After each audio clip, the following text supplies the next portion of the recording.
안녕하세요, 여러분. 즐거운 월요일입니다. 자, 오늘은 코스피와 코스닥이 상당히 좋은 모습을 보이며 마무리가 되었습니다. 코스피 같은 경우에는 1.65% 상승으로 마무리가 되었고, 코스닥 역시 1.03% 상승으로 마무리가 되었습니다. 특히 오늘은 제가 일별 기준 최고 수익금을 달성을 했는데 하루에 무려 1,500만 원이라는 수익이 생겼네요. 이거는 제가 매매를 잘 했기보다는 지금 증시가 얼마만큼 비정상적인지를 알 수 있는 결과입니다. 지난주 금요일에는 미국은 휴장이었고 유럽 증시는 모두 하락으로 마무리가 되었습니다. 한국 증시 역시 아침에 상당히 안 좋은 모습을 보일 것으로 예측이 되었는데 오히려 상하이 종합지수가 5%대 급등이 나오면서 아시아 증시는 모두 상승으로 마무리가 되었습니다. 이렇게 상하이 종합지수가 크게 상승한 이유가 뭘까요?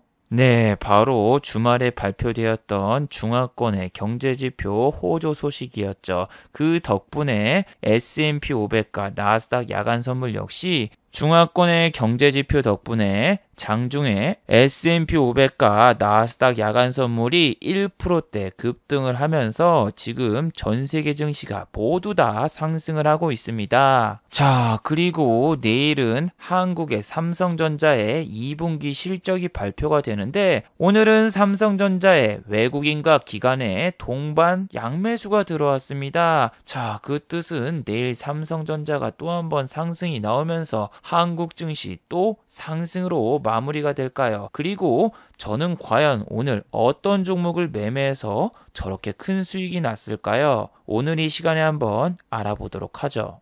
자, 지금 시각이 5시 3분입니다. 시간의 단일가 유럽장, 미국장 그리고 야간 선물도 다 끝나지 않았습니다. 그래서 몇 가지는 배제를 해보고 진행해 보도록 하겠습니다. 자, 그럼 먼저 해외 시황과 국내 시황 그리고 오늘의 특징주를 살펴보도록 하겠습니다. 자, 그럼 먼저 해외 시황입니다.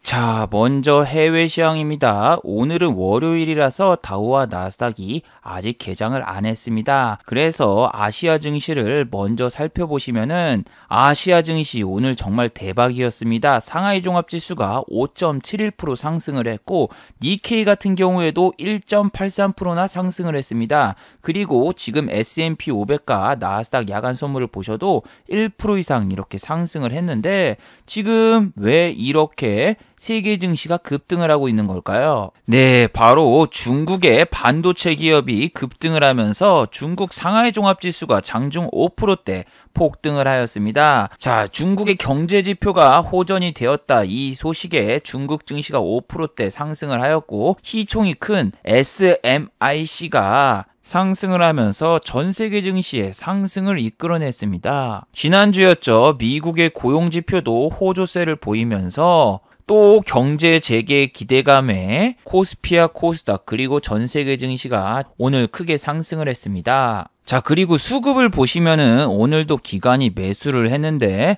여러분 지금 이번 주는 한국은 옵션 만기일입니다. 옵션 만기일은 장중의 변동성이 너무너무나 심하죠. 특히 코스피 같은 경우에는. 근데 오늘 삼성전자의 외국인과 기관의 양매수가 들어오면서 오랜만에 55,000원을 돌파하는 모습을 보여줬는데 하이닉스를 보세요. 하이닉스 같은 경우에는 기관만 샀고 외국인은 팔고 그리고 금융투자가 지금 삼성전자하고 하이닉스를 중점적으로 사면서 우리 지수를 끌어올리고 있고 여차하면은 내일 2200도 돌파할 기세입니다.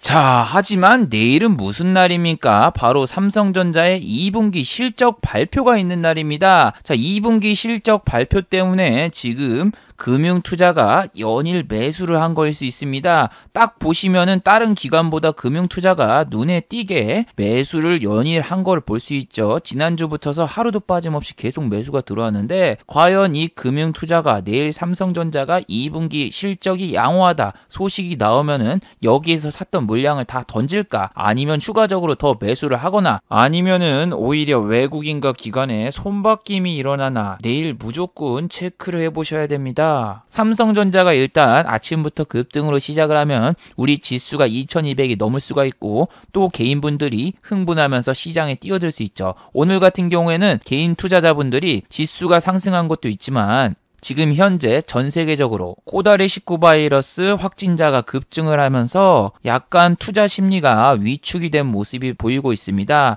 최근에는 정말 미친 듯이 확진자가 늘어나고 있습니다. 특히 지난주는 미국이 독립기념일이라서 3일 동안 쉬었습니다. 3일 동안 쉬었을 때 2달 전 5월 25일 날 현충일, 미국의 현충일 날을 기점으로 2주 뒤에 확진자가 기하급수적으로 늘어났고 그 결과 한국과 미국 지수는 이렇게 한번 급락이 나온 적이 있었는데 개인 투자자분들은 또 이거를 두려워해서 오늘 같은 경우에는 시장 참여율이 상당히 낮았고 거래량을 보시면은 그렇게 높지가 않죠. 지금 여러분 시장에는 분명히 악재 뉴스는 너무너무나 많이 나오고 있습니다. 하지만 시장은 정반대로 가고 있죠. 자, 심지어 오늘은 미국의 대통령이죠. 우리 럼프 형이 코다리19 바이러스는 99%가 무해하다 이런 식으로 발언을 하면서 논란이 됐는데 지금 미국의 확진자가 늘어나고 있는 거는 그만큼 검사를 많이 해서 늘어나고 있는 거고 이 바이러스는 99% 완전히 무해하다 이런 식으로 말도 안 되는 소리를 해서 또 미국에서 논란이 되고 있는데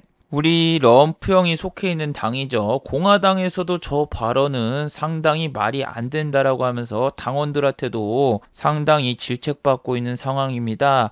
우리 럼프 형은 올해 11월 달에 재선이 있기 때문에 어떻게든 경제활동을 재개를 하고 있고 2차 봉쇄는 안 할 것이다 이렇게 말을 하고 있는데 이미 여러분 캘리포니아주라던가 텍사스, 플로리다 등은 2차 봉쇄에 들어가고 있습니다. 술집, 영화관, 놀이동산 모두 다 폐쇄를 하고 주지사 권한으로 한두 군데씩 지금 봉쇄가 이뤄지고 있는데 얼마 전이었죠. 뉴질랜드는 코다리 바이러스 청정국이다 하면서 종식을 선언을 했는데 종식 선언하자마자 일주일 만에 다시 발병이 돼서 지금 현재 코다리19 바이러스가 종식된 나라는 없습니다. 그런데도 시장은 지금 미쳐 돌아가고 있습니다. 유럽 증시도 개장을 했는데 크게 상승을 하고 있고 환율을 보시면은 1194원, 1200원대가 깨졌네요.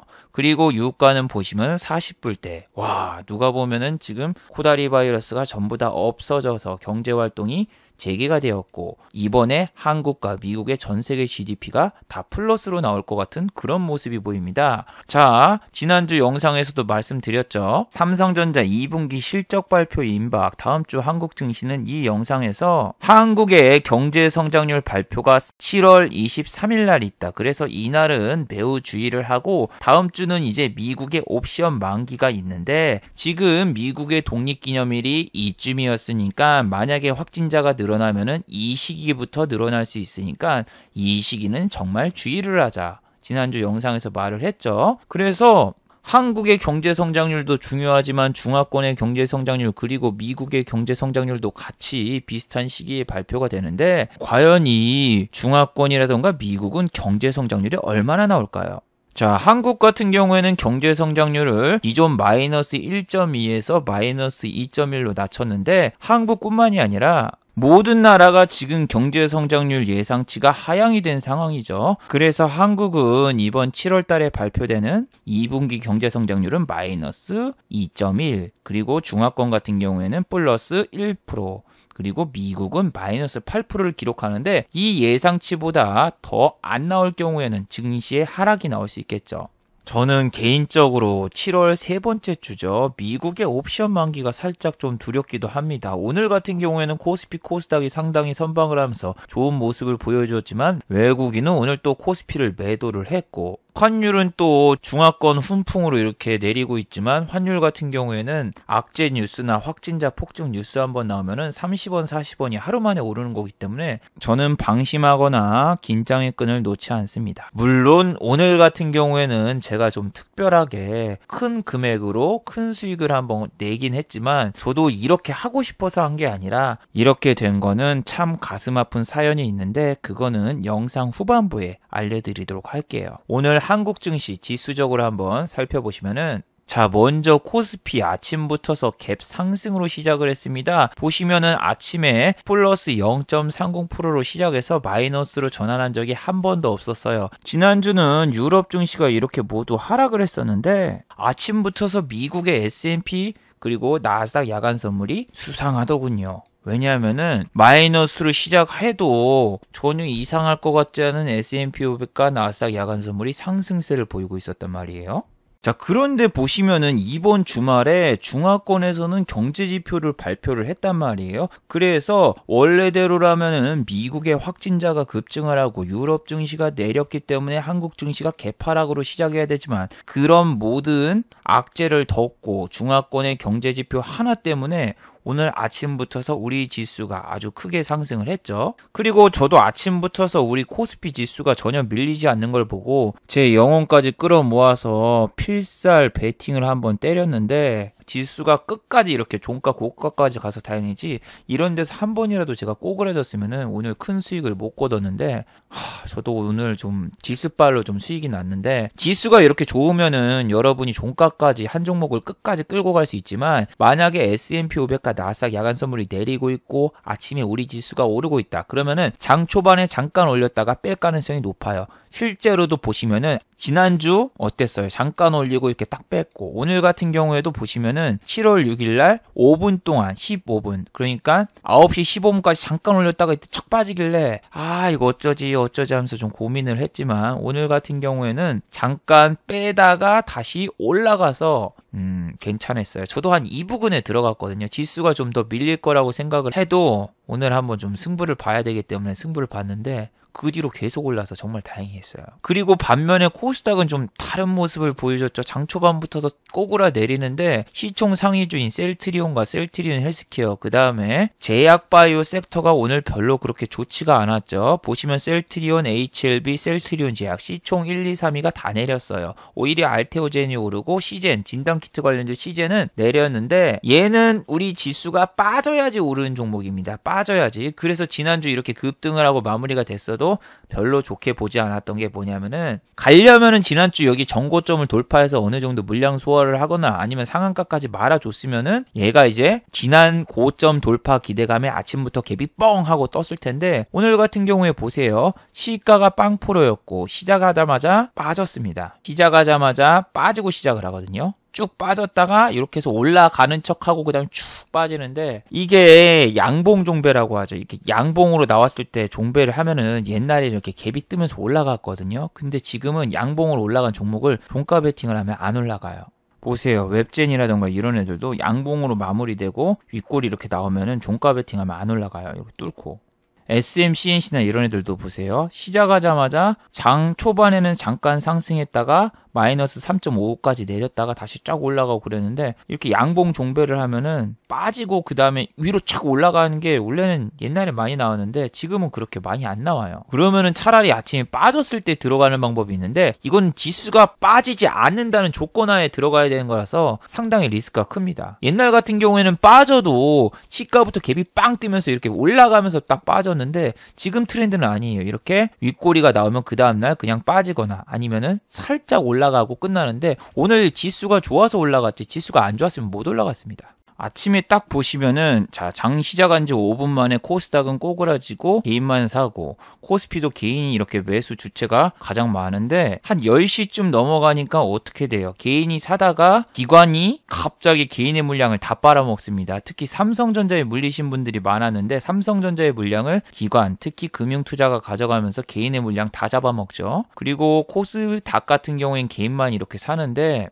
자, 11시 30분을 한번 잘 보세요. 개인과 외국인은 매도지만 기관이 다 사죠? 이거 옵션 때문에 그럽니다, 여러분. 이게 삼성전자하고 하이닉스가 오늘 좋으니까 반도체 관련주, KC, 그리고 KC텍, 이런 애들이 다 올라오더군요.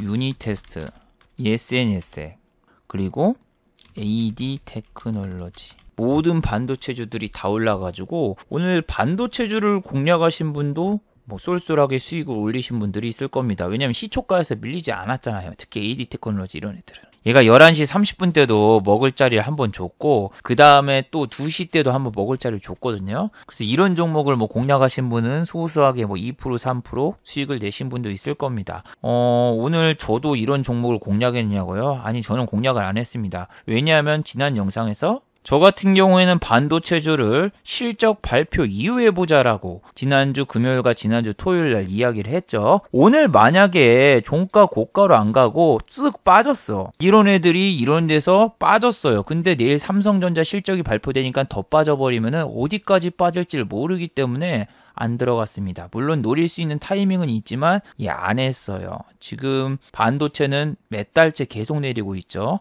이게 내리고 있는 게 추세가 하향으로 되고 있는 종목이 ESN, STEC을 제외하고는 대부분 내리거든요. 보면은 테스 같은 애들도 계속 추세가 하향으로 돼가지고 오늘 잠깐 올라오고, 그 다음에 유니테스트 같은 경우에도 추세가 그냥 꺾여가지고 계속 내려가고 있는데, 이거 올라가려면 여기 저항 뚫어야지, 여기 저항 뚫어야지, 여기 뚫어야지, 여기 뚫어야지, 여기 뚫어야지. 너무 지겨워요. 여기서 매물벽이 너무 많아가지고 매물벽 없는 애를 공략을 하기로 했고, 저는 노려보고 있던 종목들이 요즘에 몇 가지 없잖아요. 그래서 제 주력 종목만 했습니다. 저는 원래 이 시기에는 무조건 LCC라던가 항공, 여행주, 면세점, 그 다음에 뭐 카지노 이런 주식을 무조건 때리는데, 왜 휴가철이니까. 그래서 무조건 때리고 그랬는데 지금은 코다리19 바이러스로 인해서 그런 종목이 안 갑니다. 특히 호텔신라라던가 이런 애들 보세요.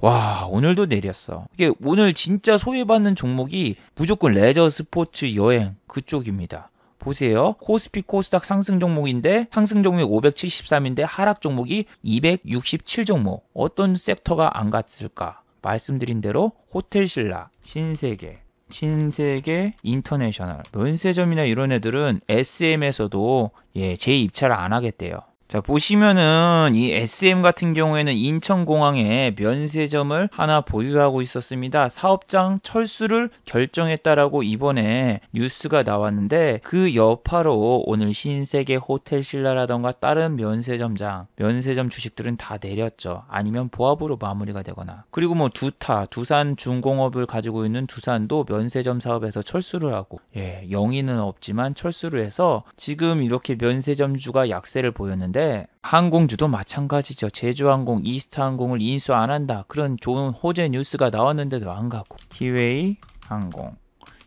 항공도 마찬가지로 내리고, 지네어도 내리고. 그러니까 내리는 섹터는 계속 존재합니다. 이게 막 1000종목, 2000종목 오르고 그런 게 아니라, 지금 코스닥도 보시면 하락이 475종목, 한 섹터가 내리는 거예요. 한 섹터, 두 섹터가 무조건 내리기 때문에 예전처럼 막 1000종목이 올라서 막 한 100종목 가까이만 내리고 그런 게 아니라, 지금은 약 1.5배의 종목이 하락 종목보다 더 상승하고 있고, 내리는 섹터는 계속 추세가 하향이라서 오르고 있는 섹터에서 여러분이 지금 매매를 하시는 게 더 좋습니다. 2차 확산 뉴스가 언제 더 퍼지면서 언제 빠질지 모르니까 먹을 수 있을 때 빨리빨리 먹고 나오는 게 좋아요. 자, 그래서 원래 제가 좋아하는 섹터는 안 갔습니다. 그리고 YG 엔터테인먼트 같은 경우에는 최근에 YG 플러스가 상한가를 가면서 좋은 모습을 보여주었으나, 오늘 같은 날 보시면은 음봉으로 끝났죠. 얘는 4만원대에서 꼬시고 무조건 던진다. 계속 말씀을 해드렸습니다. 4만원대에서 또 꼬시고 또 던졌어요. 보면은 39850, 4만원대 탁 가려고 하니까 빠지고, 가려니까 빠지고 이러는데, 오늘은 엔터주 중에서 어떤 종목이 핫했죠? 일단은 큐브 엔터? 아닙니다. 큐브 엔터 같은 경우에 오늘 별로 반응이 없었고, JYP 같은 경우에는 3.92%밖에 안 올랐어요. SM 같은 경우에도 오늘 별 볼 일 없었죠. 물론 달 볼 일도 없었습니다. 자, 보시면은 엔터주들은 아침부터 메릴 린치가 이렇게 매도하는 거 보이고, 시초가에서 밀리면은 건드리면 안 됐어요. 자, 그리고 초록뱀 같은 경우에는 BTS 소식이 나오면서 시초가 붙어서 1% 가까이 상승을 하고, 종가는 하락을 했지만 장중에 3%까지 올랐습니다. BTS 소식에 초반에 올랐다가 밀리는데 2만주 이렇게 딱 던졌죠. 나중에 또 DPC하고 LB세미콘이 오르면서 초록뱀도 같이 올랐습니다. 그래서 막 10% 가까이 올랐다가 종가는 4.83% 이렇게 마감이 되었는데, 자, 오늘 아침부터서 SK바이오팜이 상한가가 풀렸어요. 자, SK바이오팜이 상한가가 풀렸습니다. 그런데 다시 상한가를 말았고, IPO 관련주면서 한한영해체 수혜주 지난번에 말씀드렸죠. 바로 DPC죠. 자, 보세요. 원래는 LB세미콘이 1등이고 BTS 2등주가 DPC입니다. LB세미콘이 10% 오르면은 DPC는 5%밖에 오르지 않아요. 하지만 오늘 아침부터서 뭔가 낌새가 이상했어요.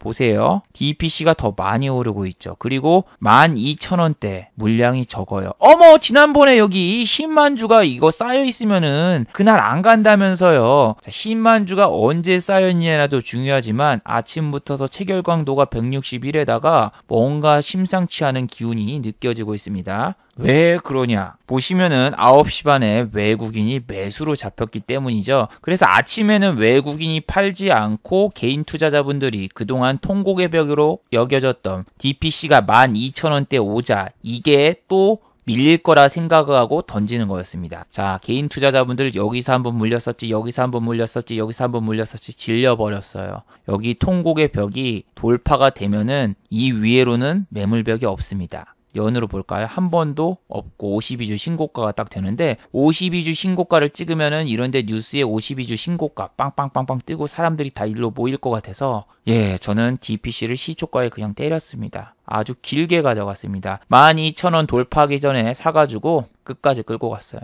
자, 보시면은 저는 지난번에 말했죠. 얘 11,000원 넘은 다음에 공략을 해야 된다. 11,000원대 맨날 밀리는데 11,000원 넘어가면은 그래도 볼만하다. 근데 12,000원대 그 통곡의 벽이 쉽게 뚫리느냐 마느냐 싸움에서 오늘 12만 주 그냥 뚫어버리고 올리는데 뚫자마자 바로 또 밀리죠.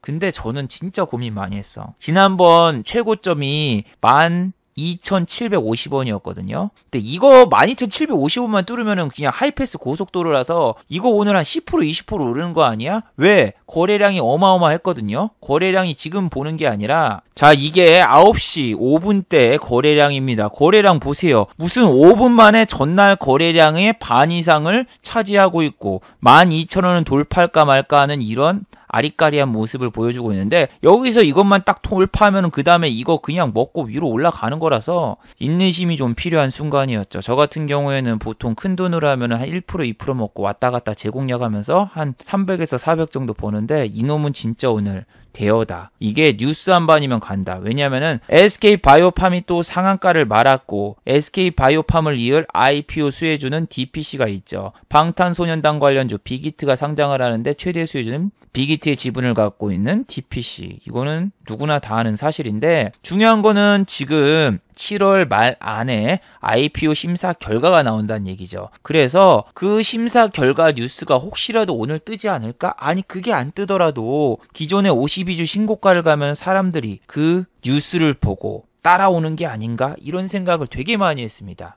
그리고 또 오늘은 한 가지 좀 사건이 있었습니다. 자, 제 어제 생방송을 보신 분은 아실 거예요. 제가 어제 스트리밍 생방송을 했는데 저희 이제 생방송에서는 주식 이야기라던가 돈 이야기가 금지거든요. 근데 자꾸 시청자 몇몇 분들이 제가 뭐 결혼을 못하는 이유가 네가 돈이 없어서다 뭐 이런 식으로 얘기를 해서 기분이 너무 나쁘더군요. 뭐 주식에 올인해서 8억에서 9억 정도 모아놓으면은 여자분들이 줄을 서서 너랑 결혼하려고 할 거다. 이런 뭐 말도 안 되는 소리를 하는데 정상인 같지가 않더군요. 분명히 공지사항으로 생방송 중엔 주식 얘기를 자제해 주시고 돈 얘기를 하지 말아 주십시오. 우리 시청자들은 지금 초등학생도 있고 중학생도 있고 되게 일반 시청자분들이 많단 말이에요. 그런데 몇몇 분들이 와가지고 주식 얘기를 하면서 네가 주식으로 뭐 돈을 많이 벌었으면 여자분들이 줄 섰을 텐데 돈을 열심히 안 벌어서 나 막 자꾸 돈 얘기를 하는 거 보고 나는 이해가 안 가는 거예요. 저는 진짜 이해가 안 가는 게 아니 여자분들이 무슨 사채를 썼습니까? 뭐 돈이 10억이 있으면 여자분들이 뭐 줄을 서서 결혼하려고 온다고? 뭐 말도 안 되는 소리입니까? 그런 사람이 어디 있습니까 세상에. 그래서 주식으로 돈을 너무 많이 잃거나 주식에 너무 빠지신 분들은 아이디부터 이상해요. 생방송을 와도 무슨 아이디가 목매달고 자살하자, 실패하면 죽음이다, 뭐 이런 식으로 누가 봐도 좀 혐오스러운 아이디를 막 쓰고 들어오시는 분들도 있고 그렇지 않으신 분들도 있지만 생방송 중 주식 얘기는 하지 않습니다. 이렇게 옆에 공지창을 띄워놔도 안 읽고 계속 자기 주장을 하시는 분들이 있는데 그런 분들 때문에 약간 좀 기분도 좀 상하고 그랬어요. 내가 지금 얼마를 가지고 있는지 상대방은 모르면서 주식으로 돈 잘 벌고 뭐 돈 벌어야지 여자들이 온다 뭐 이상한 헛소리라길래 아니 그냥 직장인보다 많이 벌고 있다라는 걸 그냥 오늘 하루만 좀 보여주려고 오랜만에 계좌 자랑 좀 했습니다. 오늘은 마침 제 적금이 하나 깨져가지고 돈이 좀 있었고 지난달에 영상에서 제가 말씀드렸잖아요. 제가 6월달에 종합소득세를 신고를 했는데 세금이 너무 많이 나왔다. 그리고 최근에 여러분에게 자꾸 양도소득세에 대해서 계속 이야기를 하잖아요. 세금 폭탄 맞는다고. 근데 그게 왜 그런 줄 알아요? 저는 5월달에 세금 신고하고 정말 깜짝 놀랐다고. 세금 폭탄을 맞아서. 돈 번 게 없는데 세금 폭탄을 맞았어요. 유튜브로요? 아니요, 주식으로. 주식으로 했다기보다는 ETF 상품이죠. 저는 진짜 어이가 없어가지고 국세청에 전화도 했는데, 자, 지난번에도 여러분에게 보여드렸다시피 ETF 상품 같은 경우에는 2천만 원 이상 이익이 나면은 세금이 어마어마해요. 세금이 어마어마해. 근데 지금 보시면은 사례가 1과 2가 있잖아요. 이게 뭐냐면은 2천만 원 이득을 받는데 세금이 1,300만 원이 나온 경우. 근데 이 사람이 A 종목에서 8천만 원의 수익을 받았기 때문에 A 종목의 세금이 이만큼 찍혀서 나온 거야. 근데 B 종목과 C 종목이 손실을 봐가지고 결국에는 세금이 50%가 넘어가는 그런 사태인데, 이거면 그나마 다행이지. 근데 사례 B가 제가 걸린 거예요. 나는 이거에 대해서 어렴풋이 알고 있었는데 너무 손 놓고 있었다가 내가 이런 거에 당했거든요. 아니 8천만 원까지도 아니야. 세금이 좀 많이 나와가지고 제가 지난달에 말씀을 드렸잖아요. 1억 배팅 한번 들어간다. 단 제가 6월달이라던가 7월달 초부터서 약간 수익이 좀 쌓여 있으면은 그 수익을 담보로 한번 세게 배팅해가지고 종합소득세 8월 30일까지 신고해야 된다. 이 말씀을 드렸잖아요. 근데 어제 막 생방송 하는데 돈 얘기하시는 분들이 하도 많아가지고 제가 뭐 한 달에 1,000만 원 벌거나 뭐 요런 거는 한 수십 번 보여드렸잖아요. 지난달엔 제가 일주일 만에 1,000만 원 찍는 거 한번 찍어보려고 하다가 다 말아먹었거든요. 아주 국밥처럼 아주 시원하게 말아먹어가지고 지난달엔 실패를 해봐가지고 오늘은 아예 DPC로 뽕을 뽑아보자 하고 1억 배팅 DPC로 들어갔습니다. 장 초반부터서. 그리고 제가 어제 생방송을 보신 분 아시다시피 서울에 있었어요. 서울에 있었고 오늘 부산으로 내려오는데 약간 도박수였죠. 비행기를 탈 때는 매매가 불가능하니까 비행기 타기 전에 주식을 사고 끝나고 내려와서 주식을 팔자. 일명 플라이 매매법. 보통 저 같은 경우에는 무조건 끊어치기를 합니다. 끊어치기라는 게 뭐냐면은 욕심을 부리지 않고 중요 포인트만 노리는 겁니다. 이런 데서 사서 끝까지 끌고 가는 게 아니라 이런 데서 사서 올랐다가 좀 빠진다. 이런 데 막 추세를 이탈한다. 그럼 팔고 올라가다가 이런 데서 눌림목 준 다음에 이런 데서 다시 사고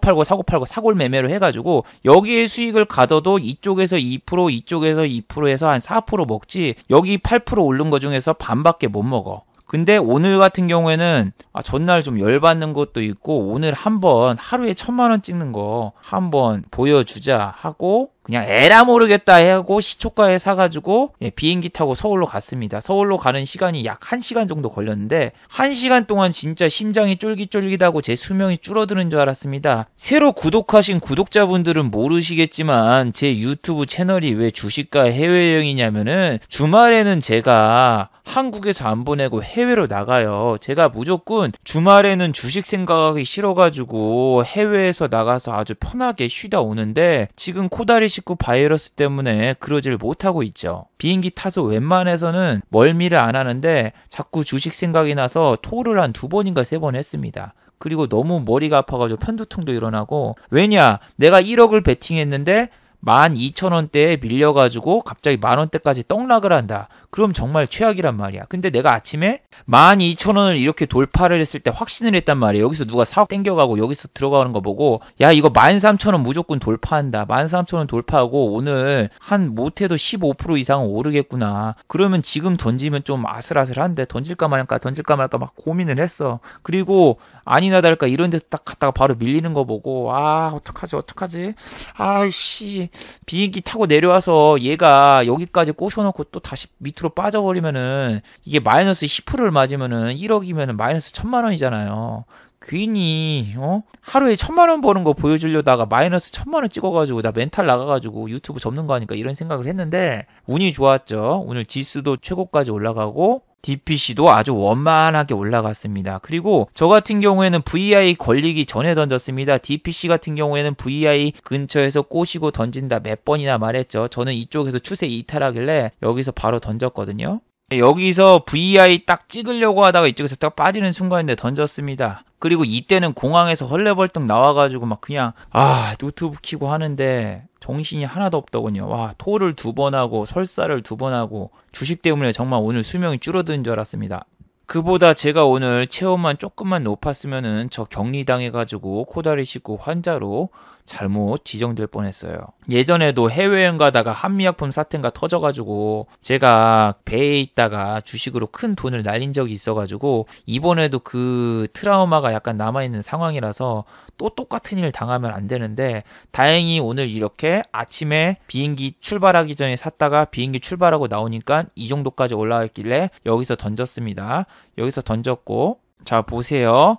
13450에서 전량 매도 체결을 했죠. 그리고 수익률이 1300만원? 여기는 왜 1200이 지켰고 이쪽은 왜 1300이지? 뭔지 모르겠는데 아무튼 1300만원 정도 수익이 생겼습니다. 11.62밖에 안 된 애가 아니라 11.62 전에 한번 팔았다가 한번 추매를 했어요. 잠깐 물량을 반 덜었다가 추매를 해가지고 평단가가 높아져가지고 수익률이 좀 줄어든 것 뿐이에요. 그런데 아까 처음 시작할 때 나왔던 화면에는 수익금이 1600만원 정도 되던데요. 예, 다시 재공략을 했습니다. 자, 공항에서 나오자마자 일단은 노트북을 들고 후다다닥 달려가가지고 근처 벤치에서 매매를 했습니다. 노트북 배터리가 제가 그렇게 오래 가지 않는 제품이기 때문에 몇 분 매매를 할 수가 없더군요. 자, 그래서 이쪽 부분에서 다시 매매를 했습니다. 자, 여러분 VI 구간까지 꼬시면은 DPC는 밀린다. 매번 얘기를 했죠. 이거 밀릴 거라고 생각하고 저는 잡았습니다. 어디서? 여기 부분에서 잡았습니다. 보세요. 짠! 여기서 다시 잡았죠? 그리고 여러분 개인 투자자분들은 이거를 팔았다 다시 사면은 좋은 이유를 모르는 분들이 있어요. 예를 들면은 그냥 팔았다 샀다 하면은 신용이라던가 레버리지를 쓸 경우에는 레버리지가 약 2배 이상 늘어나는 거 아시고 계시나요? 일단은 팔았다 사잖아요. 그럼 내 수익금이 100만원 정도 있다? 그러면은 신용이라던가 미수가 플러스 300만원까지 늘어나요. 근데 내가 안 팔고 그냥 끝까지 가져가면은 레버리지를 이용을 못 하게 되는데 저 같은 경우에는 미수를 한 달에 한 번 써가지고 잠가버리거든요. 미수 잠그기 매매라고. 그래서 오늘 약간 미수와 그리고 제 적금이 풍차 돌리기 적금이라서 매달 한 달에 한 번 적금이 깨지는데 그 적금 비용과 같이 합쳐가지고 약간 좀 돈이 뻥 튀겨야 되는데 1억까지는 아니었고 예, 한 5천, 6천 정도 됐던 것 같은데 아무튼 좀 미수까지 들어가서 좀 많이 쫄렸어요.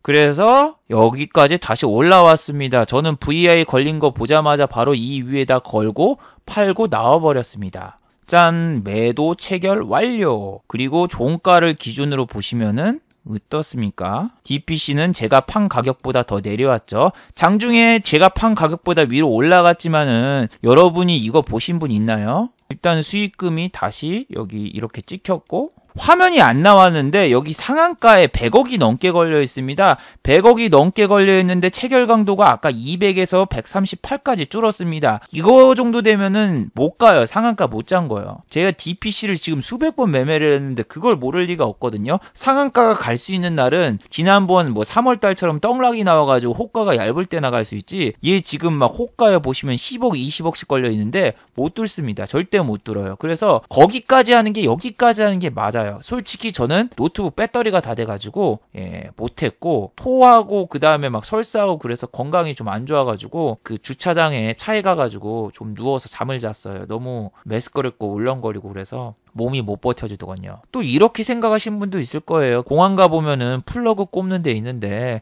그 플러그 꼽는 데에서 플러그 꽂아가지고 매매하면 되지 않나요? 라고 하시는 분들은 이런 거 영상 보세요. 제가 옛날에 공항에서 제가 매매를 했는데 제가 옆에서 매매하는 거 보고 좀 꼬치꼬치 귀찮게 하시는 분들이 많이 생겨가지고 저는 그 공항 플러그 꼽는 데서는 매매를 잘 안 해요. 그쪽에서 막 돈 벌고 막 주식하고 있는 거 보면은 주변에 좀 이상한 분들이 와가지고 막 주식 알려달라고 하면서 이상한 소리 하는 분들이 있어가지고 그냥 안 했어요. 안 했어.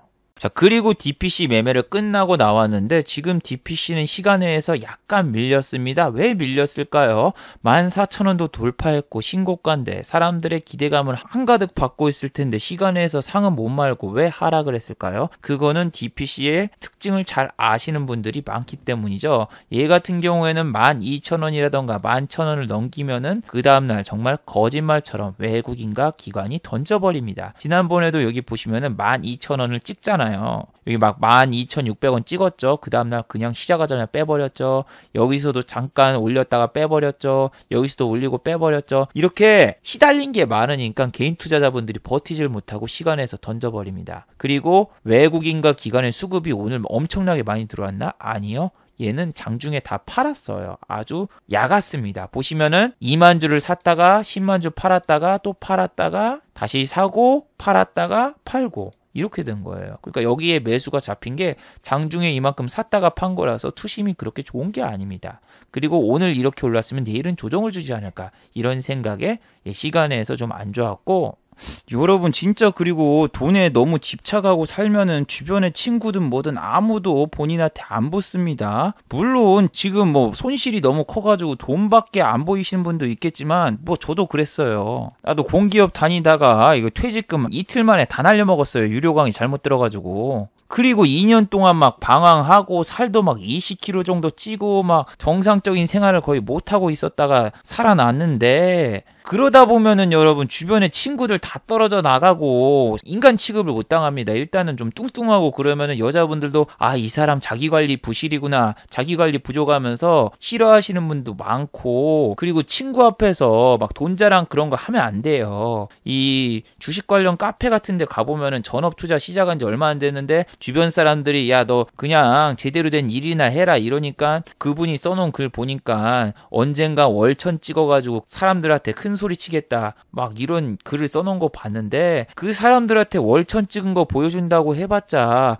그래 너 축하한다 그래 너 오늘 밥 사라 하고 당신이 그냥 밥 셔틀만 될 뿐이지 그분들이 막 본인을 다시 보거나 그럴 리가 없어요. 이게 사회적인 인식이라는 게 지난 시간에도 이야기를 했지만 주식은 도박이라던가 이 불로소득 개념으로 가지고 있는 분들이 많기 때문에 주식에 대해서 인식이 별로 안 좋아요. 아니 어떻게 지금 주식 양도소득세가 복권이랑 똑같냐고. 복권이 22%인데 어떻게 주식도 세금이 22.5%입니까? 아, 천재님 잘못하셨네요. 세금이 양도소득세는 20%예요 라고 하시는 분들은 지방세도 또 낸답니다. 주민세를 또 같이 내기 때문에 22.5%가 돼요. 그리고 매월 원천징수를 하면은 이자 받을 것도 못 받아서 더 손해라서 오히려 복권보다 세금이 더 많죠. 그래서 아프리카 BJ분들도 3억 4억을 1년에 버는데 결혼정보회사에 맞선 보는 컨텐츠 하려고 결혼정보회사에 전화를 해보니까 결혼정보 회사에서도 등급이 안 나오거나 아니면 아예 등록을 안 해줬잖아요. 왜? 직업이 불안정하니까. 그리고 여자분들도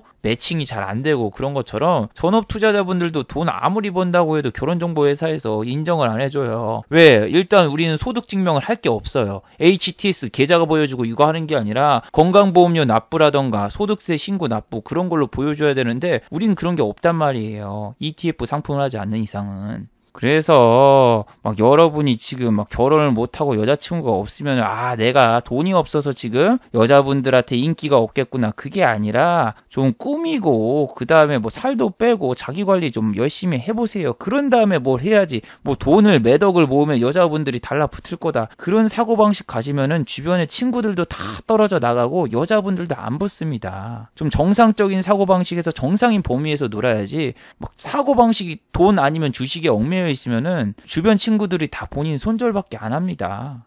그리고 지난주에 시간에서 상한가를 갔던 조비라던가 경농 비료주 같은 경우에는 오늘 윗꼬리가 세게 나왔죠. 아니 정말 웃겼어요. 지난번에 통일부 장관을 새로 교체한다. 누구 후보자 누가 됐다 하면서 막 시간에부터 상한가를 가고 얘 아침부터서 7% 뜨더니 바로 올라갔어요.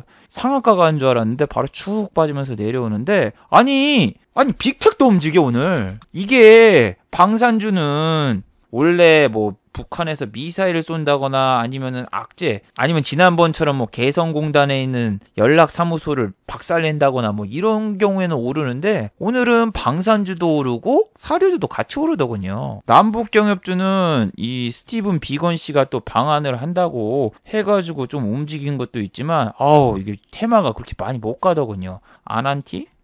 한창? 못 가잖아. 와, 그냥 바로 빼버린 거 보니까 역시나 이게 대북주는 할 게 못 돼요. 할 게 못 돼. 뉴스가 저렇게 떠도 가야 될 자리에서 못 가고 오히려 빠져버리고, 웬 빅텍이 움직이고 아침에 윗골이 팍 나오고 조비라던가 경룡 다 빼버리고. 이런 거는 역시 여러분 손대지 마세요. 그리고 중화권에서 발생한 돼지 독감주 한번 볼까요? 이런 애들도 지난주에 막 잘 가고 그랬는데 오늘 같은 경우에 하락했죠. 하락한 이유는 뭐다? 돼지 독감해가지고 그렇게 뭐 큰 병이 아니다 이렇게 레포트들이 나와가지고 지금 내리고 있는데, 이런 애들도 지금 개인분들이 움직인 주식이라서 장이 이렇게 좋아버리면 못 갑니다. 해지 개념의 주식이라서. 그리고 오늘 뭐 N게임 붙어서 게임주들이 막 움직이고 그랬는데 액토즈 소프트 잠깐 올려놓고 다 빼버렸죠. 그리고 N게임도 착 올려가지고 상한가까지 가나 싶더니 바로 빼버리고 그랬는데, 이거 지난번에 웹젠에서 나온 뉴스 갖다가 계속 한한양 해체 기대감 하면서 이렇게 올리는데, 실체는 없는데 지금은 찌라시발에 너무 오버슈팅이 나오는 것 같습니다. 엔터주도 그렇고 게임주도 그렇고 오르면 상관이 없긴 하지만, 오른 다음에 과연 실체가 없는데 실적 발표 나온 다음에 얼마나 박살날까 전 두렵습니다. 파노 문제 아직 해결 안 됐어요. 그래서 매출이 줄어들 거 게임 회사들 너무나 당연합니다. 리니지라던가 NC소프트를 제외하고는 이게 해외 시장을 공략하는 게임 회사들이 많은데, 지금 너무 오버슈팅이 나온 감이 많습니다. 오버슈팅이 나온 것 같고, 이 외국인들 다 매집해 놓고 찌라시 띄우고 지네가 팔고 튀잖아요. 너무 얄팍하지 않아요? 그래서 지금 중화권 관련주, 게임주라던가 엔터주가 순환매가 나오고 있는데, 순환매에 마지막에 물려서 고생하지 마시길 바랍니다. 자, 마지막으로 한번 정리해 보도록 하겠습니다. 자, 1번 삼성전자의 2분기 실적 발표 이후 매동을 잘 체크해 보도록 하죠. 오늘은 금융투자가 삼성전자를 순매수했습니다. 삼성전자 실적 발표 이후 외국인과 기관의 손바뀜이 과연 나올까요? 아니면은 오히려 삼성전자 실적 발표 이후 기관과 외국인 모두 차익 실현을 하면서 오히려 개인에게 물량을 떠넘길까요? 삼성전자는 실적이 잘 나와도 내일 기관과 외국인의 양매도가 나올 경우에는 주가가 하락하거나 횡보할 가능성이 높으니 주의하시기 바랍니다. 자, 두 번째, 중화권의 경제 성장률에 주목해 보도록 하죠. 오늘은 중화권의 경제지표 호조의 상하이 종합지수가 무려 5% 이상 상승을 했습니다. 자, 만약에 중화권의 경제성장률이 호조가 나온다면 이보다 더 크게 상승이 나올 수도 있습니다. 물론 한국 증시도 마찬가지죠. 반대로 중화권과 미국의 경제지표가 잘 안 나올 경우에는 차익 실현의 매물이 쏟아지면서 또 한 번 급락이 나올 수 있으니 주의하시기 바랍니다. 자, 유튜브 광고도 끝까지 시청해주시면 정말로 고맙겠고, 좋아요와 구독하기도 많이 눌러주시면 정말로 감사하겠습니다. 그리고 또 어제 생방송 전에 후원을 해주신 정말 고마운 분들이 계셨네요. 네, 제 유튜브 채널에서 김천재 후원하기 버튼을 누르시면 저를 후원해 주실 수 있는데, HRHJ님 후원 1000원 정말 감사드립니다. 자, 다들 수고하셨고 즐거운 평일 되시기 바랍니다. 다들 수고하셨습니다.